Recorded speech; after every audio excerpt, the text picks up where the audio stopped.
Wake Baffa YouTube channel abar alfahari.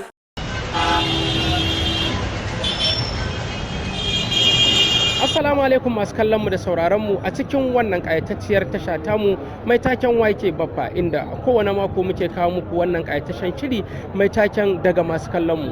Shiri ne wanda muke yi wa jama'a tambayoyi su ba da amsa, ku ji daɗi mu ma mu ji daɗi. Ni Abubakar Umar Whiteman nake gabatar da shi a kowane mako.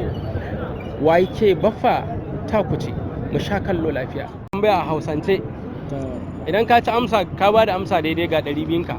To Allah sana sani. Idan a Hausance ban sani ba, ban cewa zan yi ban sani ba. Yayi daidai. Yawwa. Idan aka ce afurugugu a Hausance me ake nufi? Afurugugu. Gaskiya ban sani ba. 200 fa. Wallahi ban sani ba. Zan ma tambaya a Hausance. Ina yi. Idan ka ba da amsa ka ci wannan 200 ga ta sabuwa. Me ake nufi da afurugugu? Wallahi ban sani ba. Daga kaɗan kokarta. Tuno. Allah ban sani ba. Me ake nufi da afurugugu? Afurugugu.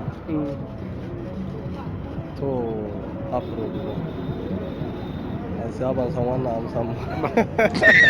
Idan ka ba da ansa ga wannan 200 gata. A Hausance idan aka ce afurugugu me ake nufi? A Hausa kuma. A Hausa kuma. a Hausa. Hausa ce wallahi. Ji ta ba. Ban san da wannan gaskiya. Afurugugu. Afurugugu. Kai.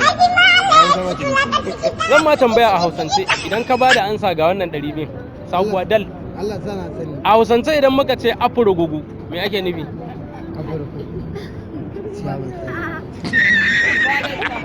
To, a Hausance idan ka ji an ce afurugugu ana nufin wata yunwa ce da ake yi tsakanin kafin abinci ya nuna na gona, kan hatsi ya nuna kuma na gida ya ƙare, wannan yunwa da ake a tsakani sunanta afurugugu.